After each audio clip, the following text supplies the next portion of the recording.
नमस्कार, शाम के 7 बज रहे हैं। वक्त हो गया फास्ट एंड फैक्ट्स का। फास्ट एंड फैक्ट्स में आज आपको दिखाएंगे बड़ी खबरें पूरी रिसर्च के साथ। मैं हूं आपके साथ में मानसा मलिक और मेरे साथ हैं विद्यानाथ झा। लेकिन उससे पहले इस वक्त की जो बड़ी खबर है वो आपको दे दें। नोटबंदी पर प्रधानमंत्री मोदी के सर्वे में 5 लाख से ज्यादा लोगों ने हिस्सा लिया। नरेंद्र मोदी ऐप पर पूछे गए 10 सवालों को लेकर जो अभी तक के नतीजे आए हैं उसके बारे में आपको जानकारी दे दें। इस बारे में ट्वीट भी किया है प्रधानमंत्री मोदी ने। उनका कहना है कि देश में 98% लोग मानते हैं कि देश में काला धन है और 99% मानते हैं कि भ्रष्टाचार और काले धन से लड़ाई लड़ने की जरूरत है। पीएम मोदी का दावा है कि 90% लोगों ने कहा है कि काले धन से लड़ने की सरकार की कामयाब कोशिश है, जबकि 92% लोग मानते हैं कि नोट बैन से करप्शन काबू में आएगा। वहीं नोट बैन का 90% लोगों ने समर्थन किया है। 92% लोगों का मानना है कि नोट बैन से करप्शन और आतंकवाद पर लगाम लगेगी। पीएम मोदी के सर्वे में 43% लोगों का मानना है कि नोट बैन से कोई परेशानी नहीं हुई है, जबकि 48% लोगों का मानना है कि कुछ परेशानी हुई है लेकिन देश हित में ये ठीक है। कुल 10 सवाल पूछे गए थे इस ऐप के जरिए, जिस पर 5 लाख से ज्यादा लोग अभी तक हिस्सा ले चुके हैं, जिस पर प्रधानमंत्री नरेंद्र मोदी ने वो ट्वीट कर खुशी भी जाहिर की है और उन्होंने ये आंकड़ा भी पेश किया है कि किस सवाल को लेकर कितने प्रतिशत लोग क्या कह रहे हैं। तो ब्लैक मनी देश में है, इस पर सहमति जताने वाले 98% लोग हैं, लेकिन लोग कह रहे हैं कि इस करप्शन यानी कि ब्लैक मनी और करप्शन को लेकर जो लड़ाई का तरीका है वो सही है, ये 99% लोग कह रहे हैं। इसके अलावा आपको बता दें कि लोगों ने जो रिस्पॉन्ड किया है प्रधानमंत्री के ऐप पर पूछे गए सवालों को लेकर, उसमें गवर्नमेंट को लेकर भी यानी कि सरकार को लेकर भी सवाल पूछे गए हैं कि ब्लैक मनी को लेकर जो सरकार की तरफ से प्रयास किए जा रहे हैं उसको लेकर वो क्या सोचते हैं। तो 90% लोग इसको सही तरीका बता रहे हैं, ब्रिलियंट तरीका बता रहे हैं मोदी सरकार को। जी मीडिया संवाददाता राहुल सिन्हा हमारे साथ जुड़ गए। राहुल, एक बार जरा आंकड़ा बताइए और इसमें क्या सवाल पूछे गए थे, उसका जवाब किस तरीके से आया, प्रधानमंत्री ने क्या ट्वीट किया है। देखिए, बहुत दिलचस्प आंकड़े हैं जिस तरीके से अभी तक निकल कर सामने आ रहे हैं। जन जन की बात जो निकल कर के सामने आंकड़े बता रहा है वो ये बता रहे हैं कि सबसे पहला सवाल कि क्या देश में ब्लैक मनी एग्जिस्ट करता है भारत में। 98% लोग इस बात को बोल रहे हैं जी हाँ बिल्कुल। दूसरा सवाल, क्या करप्शन और ब्लैक मनी से लड़ने के लिए जो लड़ाई है वो ठीक है, उसको हटाने के लिए 99% लोग इसको बोल रहे हैं ठीक है, यानी सही बता रहे हैं। 90% लोगों ने जो प्रतिक्रिया दी है कि सरकार जो ब्लैक मनी से लड़ने के लिए जो कदम उठा रही है क्या वो ठीक है, सही है। 90% लोगों ने इसका समर्थन किया है। 92% लोग कह रहे हैं कि मोदी गवर्नमेंट जो एफर्ट्स कर रही है करप्शन के खिलाफ वो अच्छे हैं। 92% लोगों ने इसका समर्थन किया है। अब आप देखते चलिए आंकड़े किस तरीके के साथ में। ये 10 सवाल पूछे गए थे देश से और उसके रिस्पांस इस तरीके से आए। अभी तक 5 लाख लोगों ने रिस्पांस किया है। एक बड़ी संख्या है अगर हम देखें पूरे देश के हिसाब से, क्योंकि अभी ये ट्विटर पर चल रहा है, इसके अलावा ऐप्स के जरिए लोग अपनी प्रतिक्रियाएं लगातार दे रहे हैं।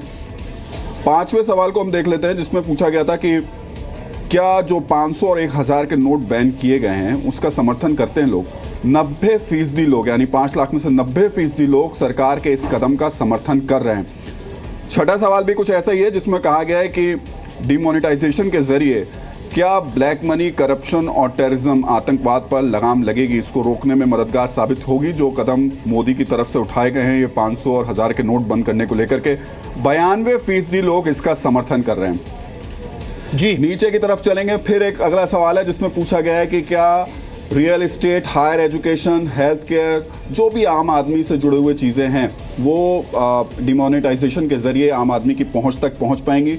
66% इससे पूरी तरीके से सहमत हैं। देखिए, यही सबसे महत्वपूर्ण चीज़ है। प्रधानमंत्री लगातार इस बात पर जोर भी दे रहे हैं कि उन्होंने जो कदम उठाए हैं वो मिडिल क्लास और गरीब तबके के लिए उठाए हैं, क्योंकि कई चीज़ें थी जो उसकी रीच से दूर हो रही थी। तो इन तीनों पर बड़ी संख्या में लोग उनके साथ मौजूद हैं। कुल मिलाकर जिस मकसद से ये मुहिम शुरू की गई है, ज्यादातर लोग इसका समर्थन करते हैं। कुछ लोगों को जरूर परेशानी हो रही है, क्योंकि 48% ये मानते हैं कि परेशानी जरूर हो रही है, लेकिन वो ये भी मानते हैं कि लॉन्ग टर्म इसका हित जरूर होगा पूरे देश के लिए। और कुल अगर ये आंकड़ा बहुत ही इंपॉर्टेंट हो जाता है। मीमांसा जी, अगर कुल आंकड़ा देख ले तो 43% और 48% राहुल सिन्हा साहब, तो इसका मतलब यह है कि करीब करीब 91% लोग जो हैं वो इस बात का भी समर्थन कर रहे हैं, जिसको लेकर विरोध लगातार हल्ला हंगामा कर रहा है संसद के भीतर और संसद के बाहर। बिल्कुल। अब आप जो विरोध की बात कर रहे हैं, जरा उस पर भी जो सवाल है उस पर भी देख लीजिए। डू यू बिलीव कुछ एंटी करप्शन एक्टिविस्ट क्या अब ब्लैक मनी को सपोर्ट कर रहे हैं लड़ाई में, तो इसको लेकर के भी, करप्शन और टेररिज्म को लेकर के, तो इसको लेकर भी 86% लोगों ने यस यानी हाँ कहा है और 14% लोग ना बता रहे हैं। तो देखिए ये चीज़, ये जो लोगों का रिस्पॉन्स है, लोगों की प्रतिक्रियाएं हैं, वो साफ तौर पर तस्वीर साफ कर रही कि आम जनता चाहती क्या है, किस तरीके से जो सरकार ने कदम उठाए हैं उसके समर्थन में वो मौजूद है, खड़ी है। अब ये तस्वीर भी साफ हो जा रही है कि जो लोग विरोध कर रहे हैं वो लोग असल में विरोध कर क्यों रहे हैं।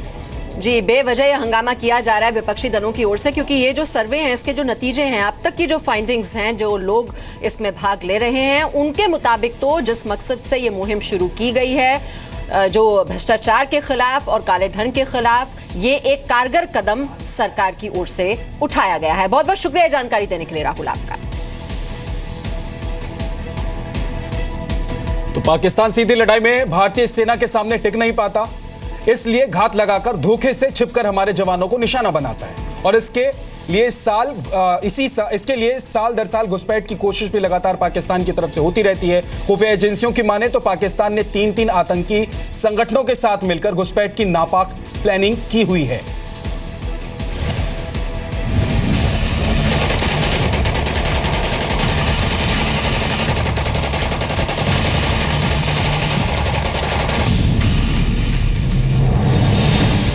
पाकिस्तान सेना, आईएसआई और आतंकियों का नापाक प्लान। पाकिस्तान की सेना और आईएसआई ने जम्मू कश्मीर में घुसपैठ के लिए आतंकियों के साथ मिलकर नापाक प्लान बनाया है। खुफिया सूत्रों के मुताबिक पाकिस्तान की सेना और आईएसआई ने रावलपिंडी में लश्कर-ए-तैयबा, जैश-ए-मोहम्मद और हिजबुल मुजाहिदीन के चीफ से मीटिंग कर जम्मू कश्मीर में घुसपैठ के लिए तैयार रहने को कहा है। विंटर में इन्फिल्ट्रेशन की डिटेक्शन थोड़ी आसान हो जाती है, क्योंकि चारों तरफ इलाका सफेद होता है बर्फ की वजह से। पाकिस्तान की सेना और आईएसआई ने कश्मीर में घुसपैठ की -50 डिग्री वाला प्लान बनाया है। यह प्लान बनाया गया है कि सर्दियों में बर्फीली चोटियों के रास्ते कश्मीर में घुसपैठ की कोशिश की जाए। यह पाकिस्तान का रेड एंड व्हाइट प्लान है। रेड यानी खून, व्हाइट यानी बर्फ। मतलब साफ है कि बर्फीले रास्तों से होकर भारत में घुसपैठ होगी और फिर खूनी खेल खेला जाएगा। सर्जिकल स्ट्राइक से बौखलाए पाकिस्तानी सेना और आईएसआई ने भारत पर आतंकी हमले को तेज करने का प्लान बनाया है और इसी वजह से ठंड के दिनों में जिन पहाड़ी रास्तों में बर्फबारी की वजह से आ जा पाना मुश्किल होता है, उन रास्तों के जरिए आतंकियों को भेजने की तैयारी की जा रही है। सर्दियां शुरू होते ही कश्मीर घाटी बर्फ की सफेद चादर से ढक जाती है। ऐसे में सुरक्षा बलों के लिए हालात काफी मुश्किल होते हैं। यही वजह है कि इंटरनेशनल बॉर्डर पर घुसपैठ की लगातार नाकामयाब हो रही कोशिशों को देखते हुए आईएसआई ने नया प्लान बनाया है। खुफिया रिपोर्ट से खुलासा हुआ है कि पाकिस्तान आर्मी ने आतंकियों की घुसपैठ के लिए सुपर हाई एल्टीट्यूड क्लॉथ खरीदे हैं। ये ऐसे कपड़े हैं जो -50 डिग्री सेल्सियस में भी आतंकियों की घुसपैठ में मदद करेंगे। पाकिस्तान आर्मी और आईएसआई ने बर्फीले रास्तों से घुसपैठ कराने के लिए स्पेशल जैकेट, ट्राउजर्स, बूट्स और स्लीपिंग बैग्स खरीदे हैं। इसके विंटर सीजन में काफ़ी बर्फबारी होती है, तो अच्छा मौका मिलता है कि आपका डिफेंस से थोड़ा कमती होता है, ऐसा उनका इरादा होता है। पर वैसे तो कोई बात नहीं है, हम काफ़ी तैयार होते हैं इस सिलसिले में हल करने के लिए, हम काफ़ी तैयार हैं। दरअसल सर्जिकल स्ट्राइक के बाद से ही पाकिस्तानी सेना और आईएसआई भारत से बदला लेने के लिए तड़प रही हैं।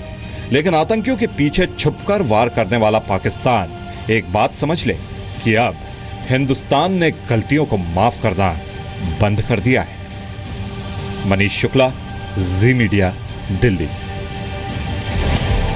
29 सितंबर को भारत ने एलओसी पार कर सर्जिकल स्ट्राइक को अंजाम दिया था, जिसके बाद से ही पाकिस्तान की बौखलाहट लगातार सामने आ रही है।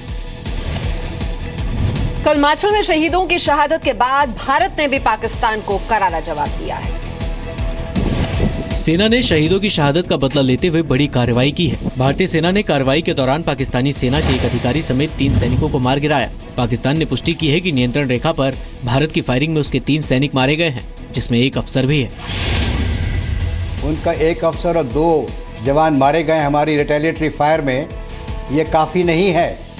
इसका तो अभी और सिलसिला चलेगा। अभी तो ये शुरुआत हुई है।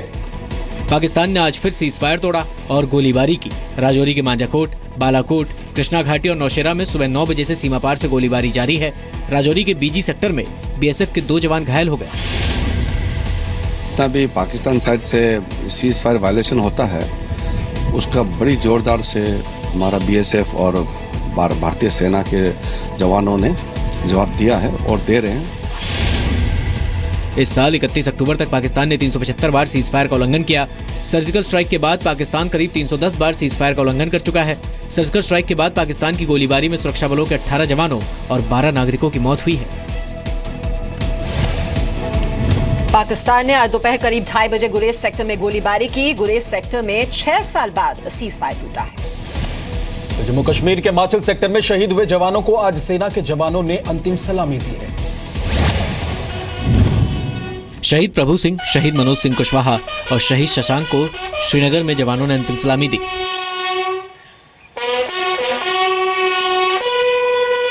वहीं तीनों शहीद जवानों के परिवार में इस वक्त दुख और गुस्से का माहौल है। परिवार वालों को अपने बेटों की शहादत पर फख्र है, लेकिन सभी की मांग है कि पाकिस्तान को करारा जवाब दिया जाए। कि आज उसका जन्मदिन था, हमने तब तैयारी की थी। कल शाम को फ़ोन आया कंपनी से, तो ये बात बताई, तो हम सब पूरे सब गंभीर हैं। हमारे बेटे की पोस्टिंग हरिद्वार में थी, वहाँ से जो है जम्मू आरआर में ट्रांसफ़र कर दिए थे। उसके बाद जो है कल सूचना मिली कि सीओ से कि आपका लड़का शहीद हो गया। शशांक से हमसे 8 अक्टूबर को बात हुई। 8 अक्टूबर को जी, मैं पूछा कि बाबू क्या समाचार है? पापा चिंता मत करें, बहुत सही, बहुत ठीक से हैं। कल सुबह कुपवाड़ा के माछिल में पाकिस्तान की तरफ से फायरिंग हुई। गोलीबारी के दौरान पाकिस्तान के सैनिकों ने भारतीय सैनिकों पर घात लगाकर हमला किया। माना जा रहा है कि पाकिस्तान की बॉर्डर एक्शन टीम ने इस बुज़दिली वाली हरकत को अंजाम दिया था। इससे पहले 28 अक्टूबर को सेना के जवान गुरनाम सिंह के साथ भी ऐसी ही बर्बरता की गई थी। अब से कुछ देर पहले श्रीनगर में तीनों शहीद जवानों को सेना ने अंतिम सलामी दी है।